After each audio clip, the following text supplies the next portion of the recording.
guys, welcome back to our second episode where I am joined by a very fancy dressed lady.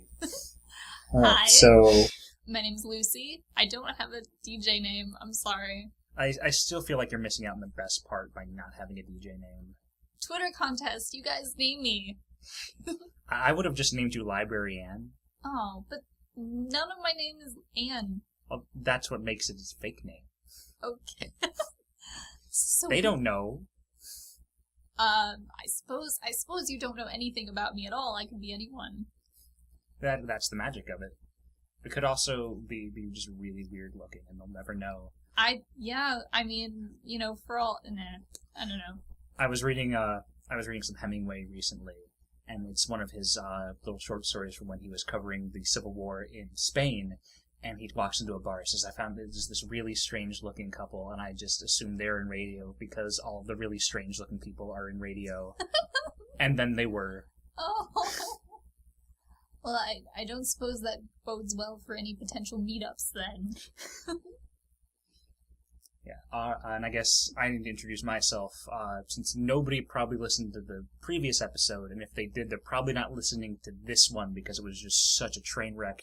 I am your host, the goddamn Bat Sam. Mm-hmm.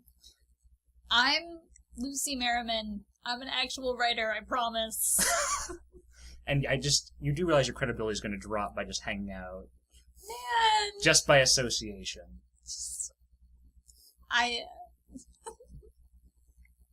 Because I have a couple of friends who I want to get on here, and they do not have as much class as you do. So just so you know, purely by association.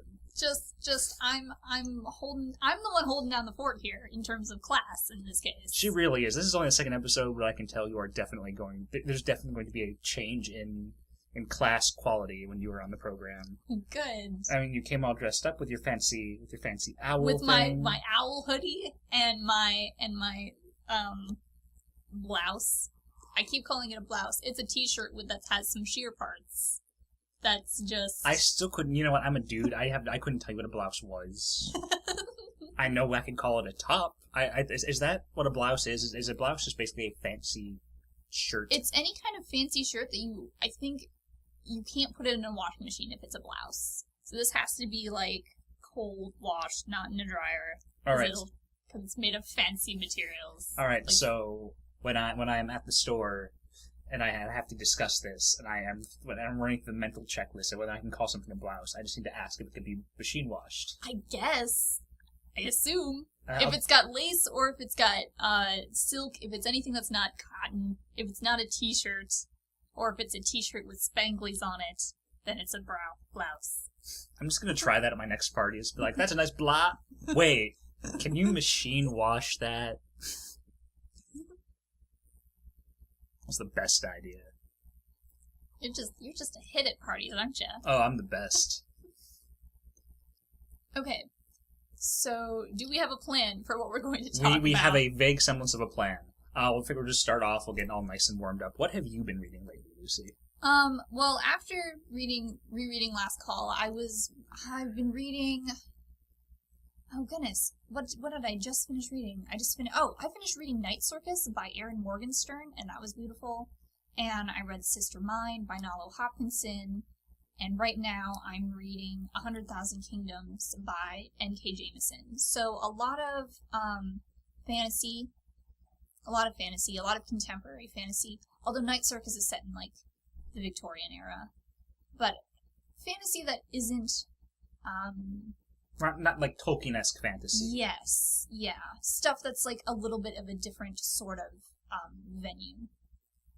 So, I guess 100,000 Kingdoms is a sort of Tolkien-esque, but there's no, it's not military-oriented, and there's a lot of stuff with, gods, and the way the magic works is really interesting. So that sounds almost like Neil Gaiman-esque. Yeah, I could see Neil Gaiman and N.K. Jemisin sharing a universe, and, maybe the Endless meeting up with, Nagaroth and some of the characters in 100,000 Kingdoms. And then, of course, we'll get the big-budget movie where they cross over. Yes. Because we've been needing that big-budget Sandman movie. Oh, man, we really don't need that movie. That does not need to happen. Have you read any of the rejected screenplays for Sandman? Are they online? Yes. I need to see these. Yes, they almost happened. They aren't rejected screenplays in the sense of being a joke. Like, they are rejected screenplays that were going to be the Sandman movie, and they're terrible. Now, it's okay. We'll just put Michael Bay behind the helm. Oh, no. And then I hear Tommy Wiseau is interested in playing the lead. So if we get that creative team on it, I'm sure it'll be great. They can't even do Wonder Woman right. She's got a sword now. In the movie, she's got a sword instead of a lasso. Like, do you even know what Wonder Woman does? I actually like to play a game whenever, anytime I'm doing superhero movies, is who got to the big screen before Wonder Woman? And it's funny because I watch, like, the Marvel stuff, and they throw in obscure guys there. Like, there's one dude who was called the Leaper, and he's got like, a very brief cameo in the start of Winter Soldier, so he got to film before Wonder Woman. Howard the Duck got to film twice before Wonder Woman. Yeah. And the thing about that is, it's just so frustrating. And then, like, Marvel's not better. People, like, smash on DC for saying, oh, none of your female superheroes have had a big screen movie. But neither have, like, Captain Marvel or Ms. Marvel or any of the big female superheroes at Marvel. They don't have movies either, so... To be fair, just purely to play devil's advocate, because I like to do that, they have listened to a lot of the movement to have more women-centric, and they are making a Captain Marvel movie with the current female Captain Marvel. Really? Yes. I hadn't heard that. It's one of those things where, because they've started doing this thing where they'll basically announce waves of movies. So I think it was a few months ago, at one of the Comic-Cons, they basically announced every film they're making up until Avengers 3. And so they were like, yeah, we're getting Guardians of the Galaxy 2, we're getting Civil War, but then because there's so much fan support for a female character, they're going to bring in Captain Marvel. I think we want to say Carol Danvers. Carol Danvers as Captain Marvel, and we're also getting Black Panther. Okay. And then Jessica Jones is going to be getting her own series on Netflix. Okay. So we do see a definite push towards more women on the big screen. And then, do you watch Agents of S.H.I.E.L.D. at all? I watched the first season, and it was pretty good, but the second season, I haven't got around to yet. Second season actually is much better so far. And if you look at that, it's a Joss Whedon thing, so of course all the women are going to hold their own. One of the best fighters on the team is a woman. Most of the most of the story centers around Skye. Yeah. And then of course you got Agent Carter, which they gave an entire miniseries to a leading lady. I mean, I'm not saying that, like, just in general women are underrepresented. I guess I'm thinking of superheroes in particular. Like, there's a lot of women in the Marvel universe who are like even what's her name? The Iron Man's girlfriend. Oh, Pepper Potts? Pepper Potts. Like, she's a cool character, but she's not a superhero. And there are a lot of Marvel female superheroes in the comics that are really cool that are not getting the screen time that they should. Like, even in the X-Men series, they butchered, Kitty Pryde. Like, she should have been, like, the anchor to the second arc in the X-Men movies. Days of Future Past? Yeah, because in the storyline it's based on, she's the one that goes back in time. Yeah, see, the movies don't know how to not be about Wolverine. Right! Don't get me wrong. I love Wolverine, but I'm kind of hitting the point where I don't think they know how to write for anyone but Wolverine. And eventually Hugh Jackman's going to get sick of this. Eventually. Oh, yeah. Again, I love Wolverine, but the thing about X-Men is that it's such a huge cast, and there's so much overarching stuff. And, they go to space, and then there's, in a recent arc I read, Nightcrawler literally goes to heaven and has to come back and fight literal pirates from hell. They show up in heaven in a pirate ship. Great. This is the thing that happens to the X-Men. And there's, again, so much other crap they could be doing, and it all comes down to Wolverine. Maybe we'll see it change in the next one? Maybe. I mean, Wolverine only had a cameo in First Class, and that was the best movie out of all of them, I think. Once again, I like Wolverine. I even like his dumb spin-off movies. I'm the only one. It's not because I think they're good movies, I just think that they're too dumb and insubstantial to actually offend my sensibilities. They're too dopey to hate. the Wolverine movies. But, I know Jean Grey's got a bunch of stuff to do. I know they're probably going to follow the comics and making Cyclops a prick because that's just what we're doing nowadays. Mm-hmm. Kelsey Grammer's Beast was great. Yeah, I haven't actually seen those movies in a while, but yeah. But even backtracking a little bit, I do agree that women are definitely underrepresented in comics. Mm-hmm. Actually, I think DC, as far as on the book side, might be better with women. Because I was thinking to myself, how many ladies can I name in the DC universe who are either big players, and I could list off quite a few. But when I was thinking Marvel, almost every one I could think of was either just a counterpart to an already established male superhero like She-Hulk, Spider-Woman, or they're part of the X-Men. There are very few freestanding women in the Marvel universe. I think the only one I can think of is actually Captain Marvel herself. Mm. There's Captain Marvel, and then I know there are others. I've read plenty of others, but they're just not given much attention. Mm. Well, I feel like most of the women that I am aware of in the DC universe are part of the Batman circle. I don't know what you call it, the Birds of Prey, all in the Batman universe. I think family is the term that they use. Family, okay. Because there's the Batman family, and then there's the Superman family, and Shazam's got his own weird little thing of whatever the fuck is going on with Shazam. Yeah, so I don't know. But I'm not as into comics or into the superhero genre. I don't know all of what's going on in the different lines and stuff, so. Yeah, here's the thing. Nobody knows what's really going on with all the different lines right now.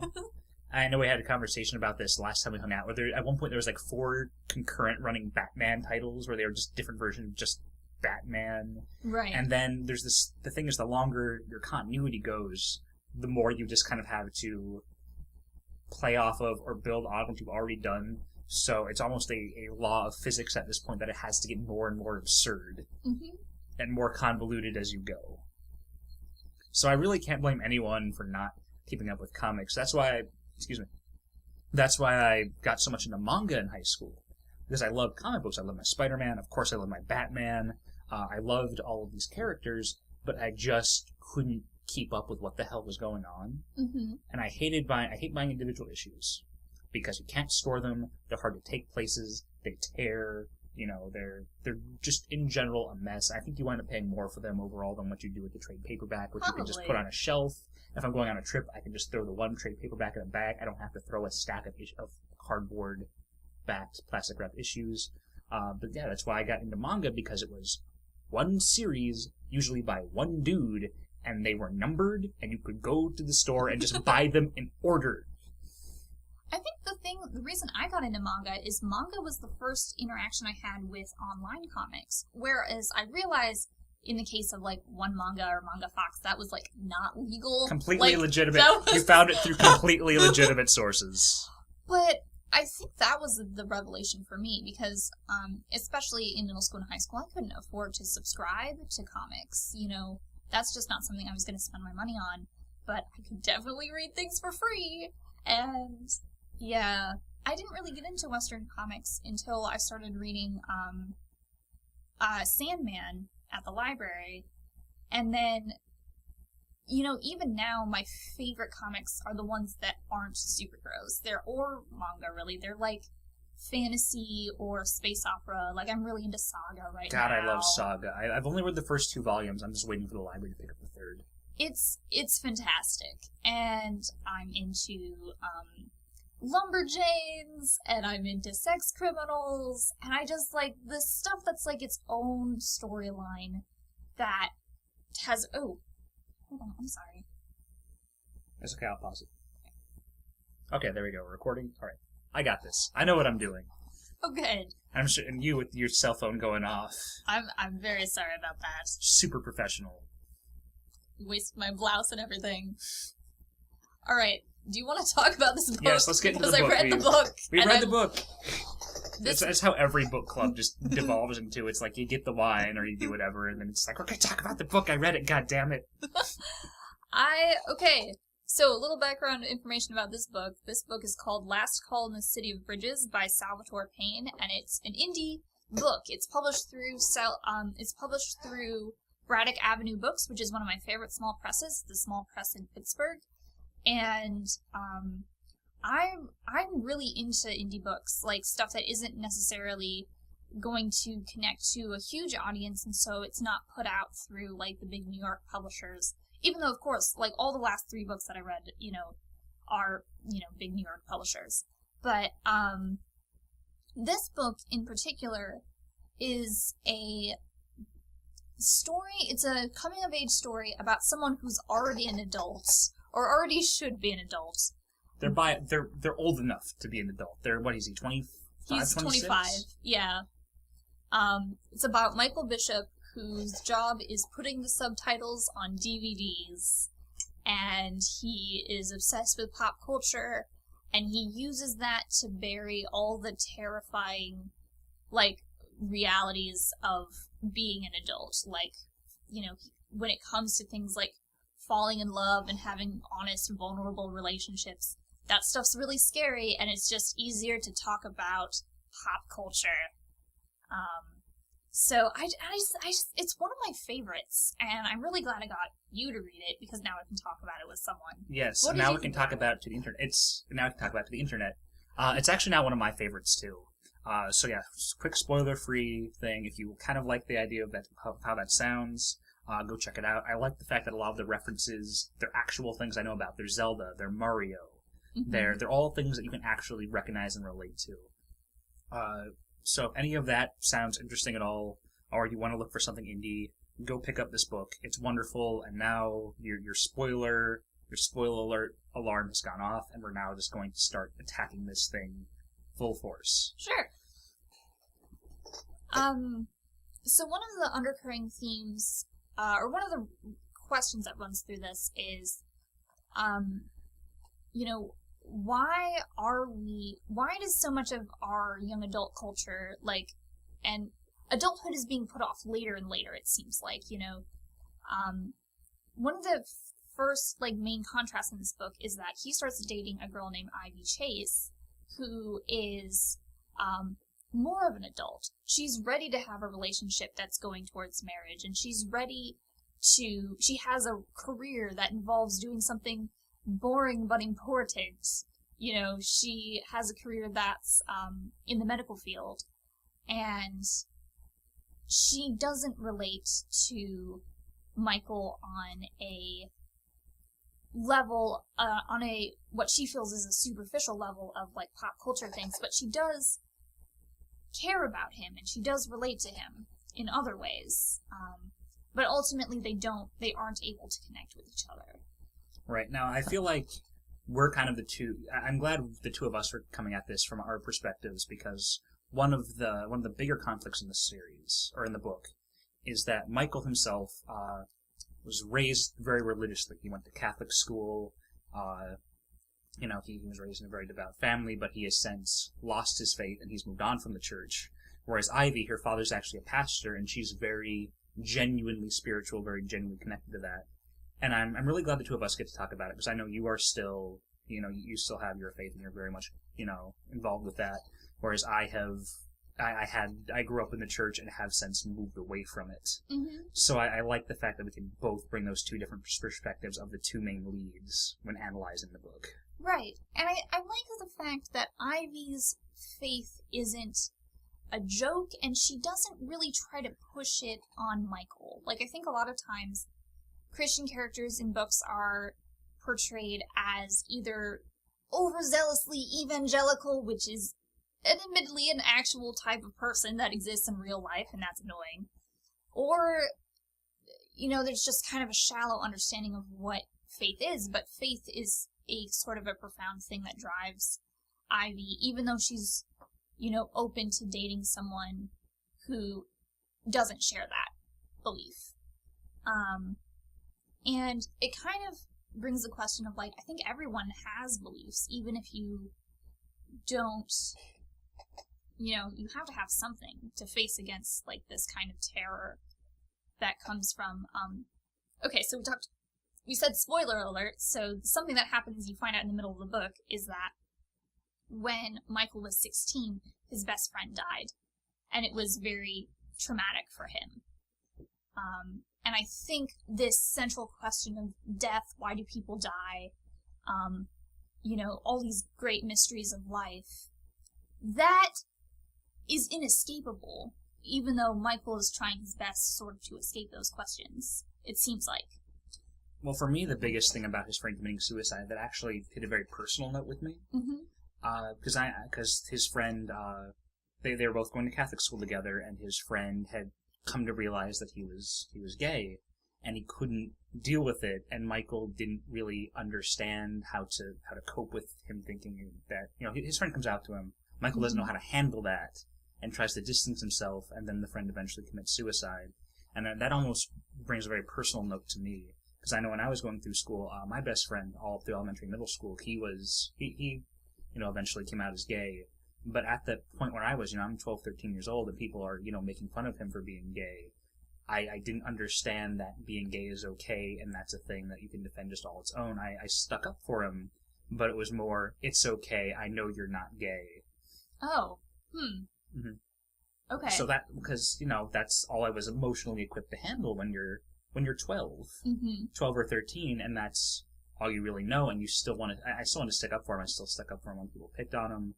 But I do admittedly, I feel really bad in retrospect for not being supportive for him as who he turned out to be. Mm-hmm. And that's something that still bothers me even to this day.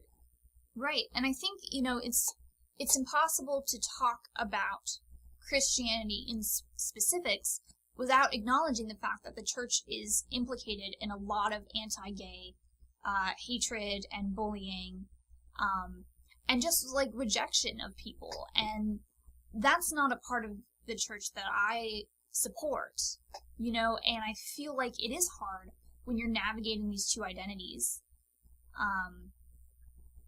to do that. But this,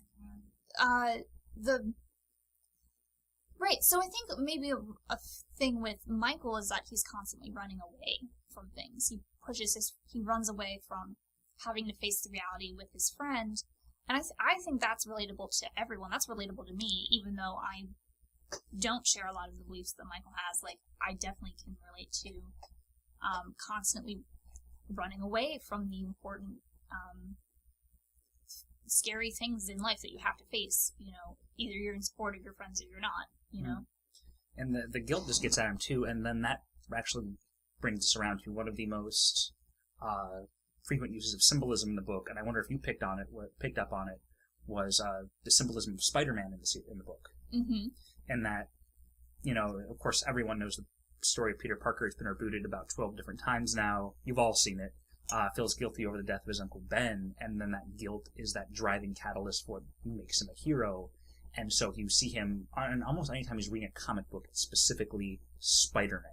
Mm-hmm. And so it's that way of, he just internalizes the guilt so much, and that's what is basically driving everything that he's doing even now, because, in a way he's transferred that he's almost transferred that hatred to the church, where he almost, it's easier to blame religion for what happened to his friend than continue to blame himself, or at least shift some of the blame. Mm-hmm. So he does at one point go to church with Ivy's father, and he is beyond uncomfortable there. Mm-hmm. He mentions doing things like, trying to mentally play Super Mario Brothers on the ceiling tiles, and then he talks about Link to the Past, where there's a warp to the dark world where everything just seems, it's familiar, but it's twisted and it's wrong, and he just can't wait to get out of there. So I feel like he's trying to transfer some of that burden, if not all of it, but some of it, to the church. And I think it's, normal in any kind of spiritual journey to say, like, there are spiritual places where you do feel alienated. And, I've felt that. Not necessarily, well, yeah, in certain church settings or in certain religious settings, I'm like, I don't really fit here, and I feel like something here is off, and I can't place why. And I think it's very interesting how, Ivy doesn't perceive it that way at all. And she's, like, really surprised when Michael ultimately explains that to her, even though he doesn't explain all of what Sam talked about, like what he did, but he confesses some things to her. Right, and he does try to open up a little more about him, and that's the thing we see him happen with. There's another character, Sloane. Mm-hmm. She's obviously got feelings for him, Mm-hmm. but he's just so guarded that he can't let her in. It's not really much of a spoiler that they have a one-night stand fairly early on in the book, but even then he's not able to follow up on that. I wouldn't call it flat out rejection, Mm-hmm. but it just they just pretend it never happened because he's just not capable of opening up and accepting that. And then we see that again with Ivy, where he tries with Ivy. He fails Mm-hmm. ultimately, but at least he tries with Ivy. Mm-hmm. It's interesting how in this book and in a lot of Bildungsromans type books, the romantic relationship is seen as not only like a catalyst for growing into adulthood or growing into wisdom, but also sort of a goal. So would you say that Michael fails to become an adult in this book, or do you think he succeeds somewhat? I think he's almost trying to figure out... it's difficult to say, because a main tenet of the book is, what does being an adult mean? Mm-hmm. And I feel like he's almost trying to reinvent the identity of being an adult, where he's going to try and, kind of do more effort to be more grown up, but he's also going to try to pull what the definition is a little bit closer so he kind of meets in the middle. Mm-hmm. I, however, personally don't subscribe to the fact that you need romance to be mature. It's a common theme, right? Pretty much every pop culture thing we have ever is that a mark of emotional growth is when someone finds someone they can settle down with. Mm-hmm. And it's just, I feel like that relationships are not a goal. They're still a journey as much as anything else. Mm-hmm. It's very much, these people find each other, they're perfect, and then they'll have ever after, and then they're soulmates. And I even don't subscribe to the idea of soulmates. It's, you have people you're compatible with, and then you can fall in love with them, and then you have to consciously work on your relationship and continue to love them through everything. It's not, we found this couple and now we're done. It's, well, now we're together and now we have to continue on, but we at least have each other in some capacity. So in a way, the idea of I get the girl, I can grow up, is flawed in and of itself. Mm-hmm. I definitely agree. Now, you're talking from a perspective of someone who, you are married. You are in love with someone. Yes. And I'm of the perspective of, like, I've never had any kind of romantic relationship with anyone. But I think, there are different paths to maturity, and, but would you say, like, in your own romantic relationship, do you think it did change you as a person at all, or is it just, like, the change is incidental? I feel like any time you're going to spend whenever you spend enough time and emotional openness with someone, it's going to change you no matter what. And I do think, my wife has changed me for the better. I love her. She's wonderful. I've already told her all the I don't believe in soulmates, you have to work at love thing. Mm-hmm. She agrees with me. And I really feel like that's just more romantic overall, is that we're perfect together and things will be perfect forever. It's, I love you and I'm going to make the effort to continue to love you. Even, when life gets hard, I'm going to keep doing this because that's how much I care. So I feel like, she's kind of opened me up to that sort of thing. And she's really taught me that as much as anything else. But yeah, you spend enough time around anybody, they're going to change you in some way or form. I feel that. I think, when you said, like, opening up and being vulnerable in front of someone, I think that is an important element to that. Because if you're with someone a lot, but you're never yourself around them, or you never are able to open up to them and expose some of yourself to them, then you're not going to change, for better or for worse. You're just going to remain, stagnant. You're going to remain in your little, your bubble. Mm-hmm. Let's talk about the character of Oz for a second. Let's change tactics. Let's talk about the character who has the worst mental breakdown in the entire story. You mean the best mental breakdown in the entire story? I did mean the best. How can I mix those words up?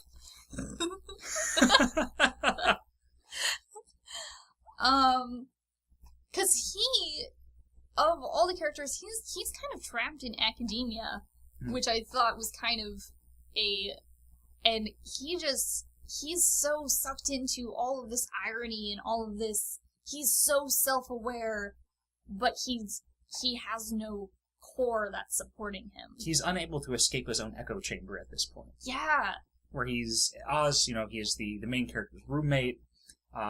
He's a graduate student at school, and he wants to, become a professor, eventually get tenure, and he's constantly upset throughout the book just because his higher-ups at the university don't appreciate his love of new media, and they just don't appreciate Twitter as much as he does, and they're all fools. And so eventually, and then it was Oz. Oz is in love with Sloane. Right. Okay. Who, I forgot about that. Yeah. And it's been a couple weeks since I finished reading and we recorded the podcast. But that's right, isn't it? Oz is in love with Sloane, and he can't handle it when Sloane becomes engaged to a third male character. Noah. To Noah, who we could probably launch into. We'll get into him in a little bit. But he just can't handle that, and between Sloane getting engaged and him not feeling like he's accepted at his university, he eventually just leaves the apartment and just goes to live in the wilderness. He's just basically it's just him with a stack of Spider-Man comics in a cabin, and he just goes and fishes twice a day. And there's not a ton of resolution there either. Eventually Michael finds him, and he's, correct me if I'm wrong, so I don't know if I'm reading this right, but he's not able to convince him to come back to civilization, right? Or is he? No, he's not. He's not able to convince Oz to come back. But I think what's really important with Oz is the only one who's figured out how much he's internalized all the guilt, everything. I'm not sure how much he knows actually about his friend who committed suicide, but he's the one who actually manages to make the parallel and actually finally points out the symbolism of Spider-Man in the book, where it's you are like Peter Parker. Everything you've done is just you internalizing his guilt, and everything you show about yourself is just a sarcastic defense to cover up just how much this is eating you up inside. And Oz is actually ultimately the one who forgives him. He actually says, I understand all this. You can't save me. There's nothing you could do. You are forgiven. You can't save everyone. And it's ultimately Oz, as crazy as he goes, is really the one who just lets the main character... Alright, there we go. I think I fixed it. Hold on. Let me try something else. Alright, there we go. We're recording again. We had our audio dropped out for a minute there. Alright, so we were just saying, Sam was just talking about how Oz is the one who actually forgives Michael and allows him to let go of some of his guilt, which I think is interesting. Right, I'm not sure how much of it got recorded before he got cut off, but yeah, Oz is the only one who realized just how much that Michael internalized all the guilt from everything, even if he doesn't know exactly what he did. He's the one who points out, the Spider-Man parallel, and says everything that you've done is just you eating yourself alive because you can't save everybody, and I know it's going to eat you up because you can't save me, but there is no saving me, you couldn't do anything, you are absolved, and he's ultimately the one who kind of lets Michael be free and start breaking the chains of that guilt a little bit. Right, and I think it's interesting that Oz, you could look at his breakdown as a retreat because of a retreat into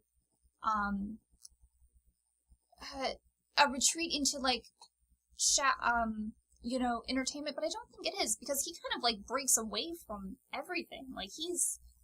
Maybe there's something to be said for someone who is obsessed with new media, which is hyper social, but social in a shallow way, that to find himself, and in order to reset from this social rejection, from the rejection from his peers at the university and the rejection from Sloane, which is kind of his own fault, but that's not really the point.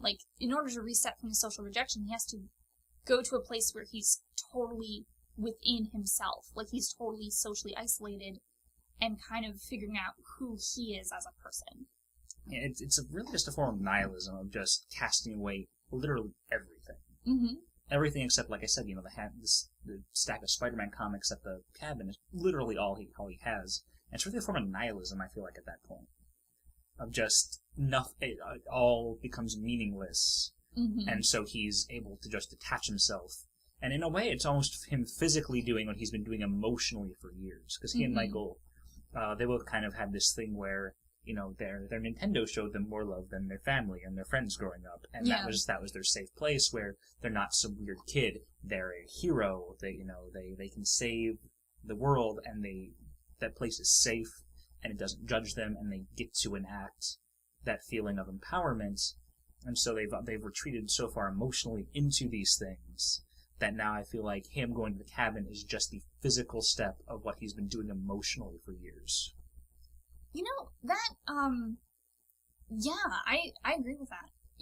Talking about the video games reminds me of a debate that was kind of going on recently about escapist literature or escapist entertainment, where it is about heroes and it is about good conquering evil and those kind of stories. And are those stories really helpful? Because on the one hand, people are like, yes, we need to be reminded all the time that we need to be brave and we need to conquer evil and we need to, escaping into a world where those things are feasible lets us bring tools back that help us conquer those things. But other people are saying, well, no, it creates unrealistic expectations. If you're constantly surrounded with hero narratives and that's what you're constantly escaping your away into, away from a life where you are powerless, it doesn't help you become more powerful in real life. It just makes you more frustrated and less able to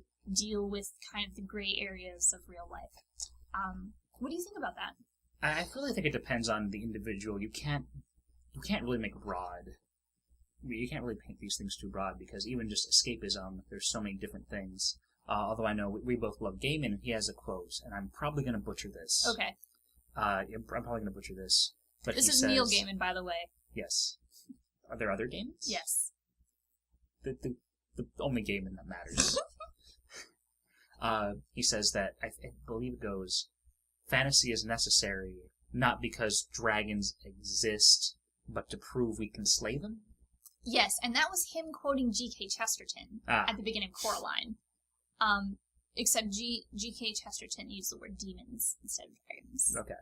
So not only did I butcher the quote, but I butchered the butchering of the quote. Or it reminds me of my favorite scene in the entire Discworld series, which is at the end of Hogfather, when Susan is really mad at Death. Okay. Susan and Death are both characters in Terry Pratchett's Discworld series. Susan is Death's granddaughter, and she has some of Death's powers. Death is exactly who you think Death is.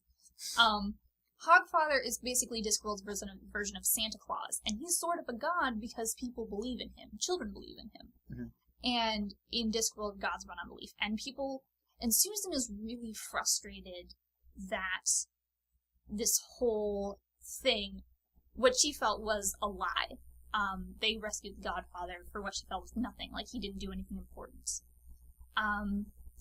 And, Death says people need to believe in small lies when they're children. They need to practice believing in things.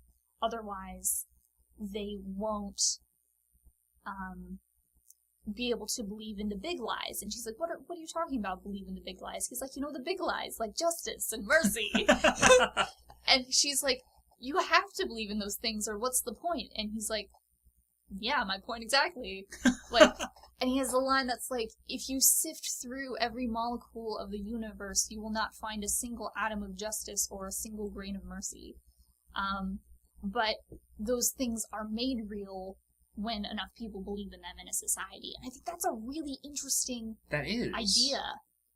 And that again was totally butchering because he said it much, more cleverly. But, I think that's a really great case for fantasy literature and escapist literature and hero narratives. Believing in heroes can make heroes become real. But on the other hand, it can also have this kind of frustrated effect that you see in Last Call, where people end up holding themselves up to an unachievable standard Mm-hmm. and not necessarily practicing enough. Being brave takes practice. You can't be brave all at once. You have to be brave in little ways before you can be brave in big ways. And I think that's not necessarily clear in stories where you are brave all at once and you slay the dragon and then you win. Well, even talking about escapism, it's even just what escapism are you partaking in? So I'm actually going to backtrack to how much Michael talks about the Legend of Zelda series. Okay. Which is actually my personal favorite video game series ever. And I'm going to talk about my favorite game in the series, which is actually my most personal favorite game ever. It's called Majora's Mask. And if you're familiar with the Zelda franchise, it's very much the quintessential hero. You start as the young boy, and then you embark on the epic quest, and you slay all the monsters, and you save the people, and you rescue the princess, and then peace and justice and all of the rainbows and unicorns are restored to the magical land, Mm-hmm. except for Majora's Mask. Mm-hmm. There, the narrative is you are transported to another world where the moon is going to crash and destroy the world, and you have 3 days to save it. But if you run out of time, what you can do is you have an instrument which lets you travel back to the start of those 3 days. But at the end, there's always this element of futility. No matter what you do to help people, if you have to, every time you go back, that all resets. Mm-hmm. So you may have saved the old lady from getting mugged, but somewhere right now, if you're not still saving her, there is going to be an old lady getting mugged right now. Mm-hmm. There's one thing where you reunite a couple who've been torn apart by some dark magic, and it's the most convoluted quest in the game. But once you finally get them together, but you get them they only come back together at the 11th hour, just before the world ends. Mm-hmm. And so even then, after all of that, it comes to naught. Mm-hmm. And you get this feeling of nothing you do matters. So only thing that matters is what you do right then. Wow. That's intense. So you can't save the world in this game? You can't stop the moon from crashing into the Earth? You do ultimately stop the moon from crashing. Okay. The idea of, because the world resets, but you keep the bigger things you get. Like if you unlock a certain item, you just keep that item. Once you defeat a boss, you collect the remains, you keep the remains. Oh, that's creepy. Well, they're called... Collect their remains. Well, they're just masks. Okay. Like it's called, the boss's remains, but when it shows up in your item, it's just the mask that the boss was wearing. This makes you think you're taking their skeleton around. No, it's called literally Odola's remains or Twin Mold's remains, but they're just masks. That's upsetting. So you keep those, and then once you have taken the remains of the 4 big bosses, you can summon 4 giants that actually catch the moon and stop it from falling, and then you confront the final boss of the game, and once he's slain, then you have saved the world. But even once you've saved the world, the main character just leaves. Mm-hmm. Because one of the driving elements is that there's a festival that's going to happen right when the moon is going to end, where they just happen to coincide. And you spend 3 days, no rest, and you save the world, and then, these celebrations happen, but you don't even get to take part in those. Mm-hmm. You just leave. And if you even go back to the very, very beginning of the game, the main character is looking for a friend he lost at the end of the previous one. Okay.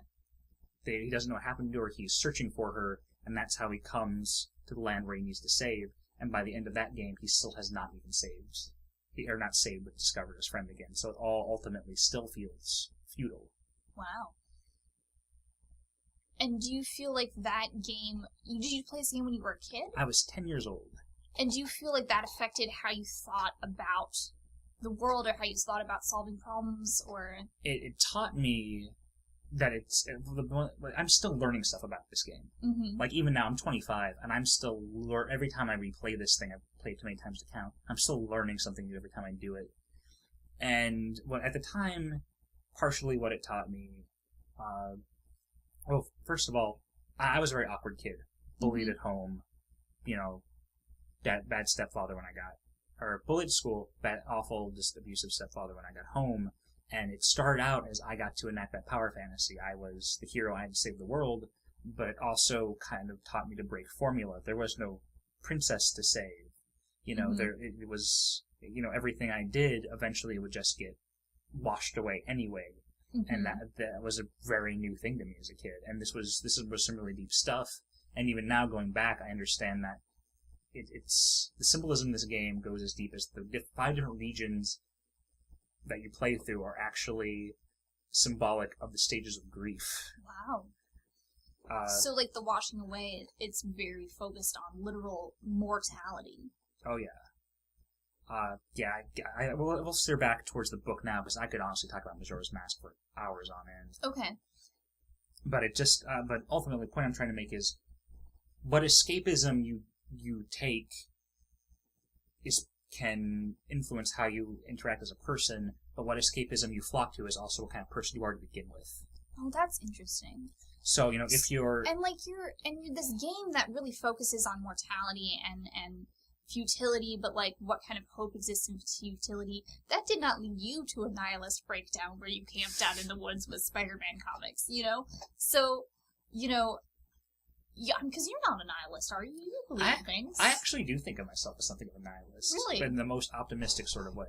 See, to me, I'm not an expert in this, but I'm kind of starting to explore it. Mm-hmm. But it comes down to something I've believed since I was around, like, close to the time I played this game, but I don't think it was direct reinforcement. But if everything means nothing, then everything is equally valuable.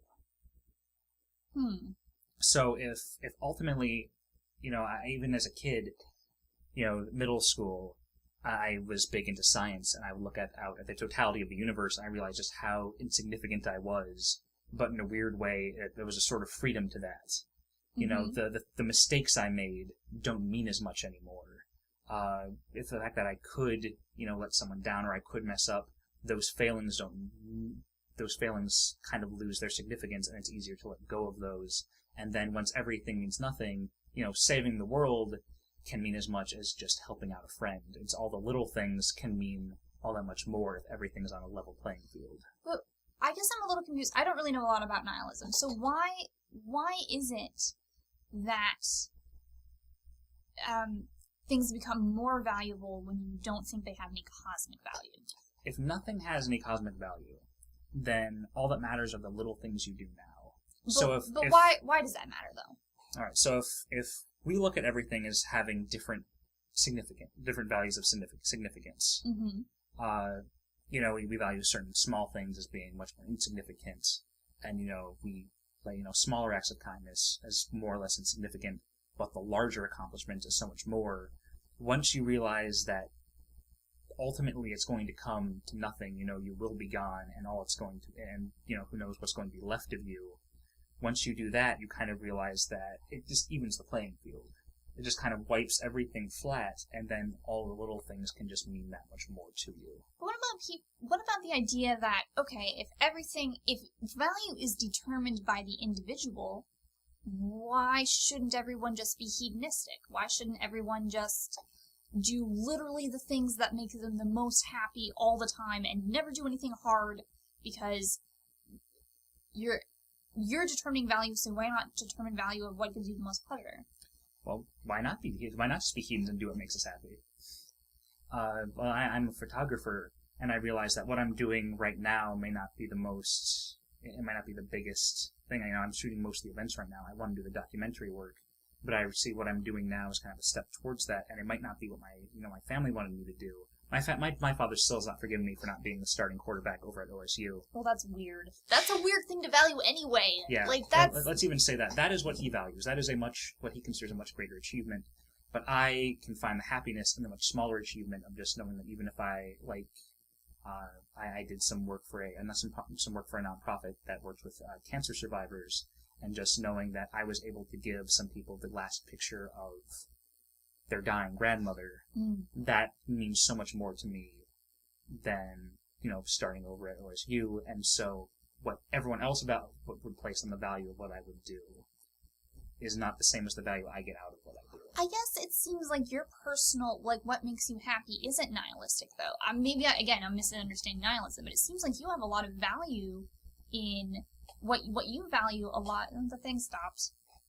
No. Oh, no, it didn't. Okay, good. Okay. Good. Never mind. Okay.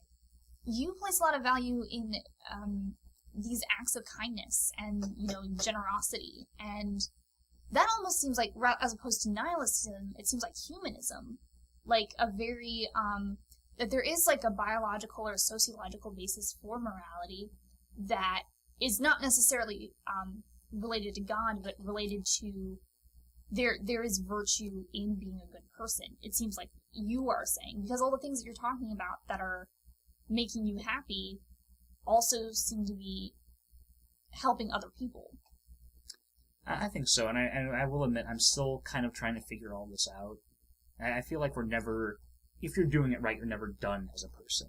Mm-hmm. So this is kind of where I am and trying, what you're seeing right now is me kind of working on it's where I am right now and trying to figure stuff out. A lot of people tend to have this idea of what you are right now, that is you finished. Mm-hmm. But once again, even going back as far as like age, 13, 14, I couldn't see that. To me, it's just more or less, this is where I am now, but this is just a step into where I'm going to be. Mm-hmm.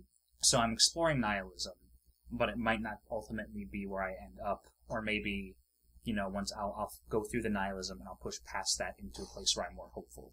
Mm-hmm. Okay, I think that sounds like a good way to end this podcast. Like, I feel like we had a good conversation.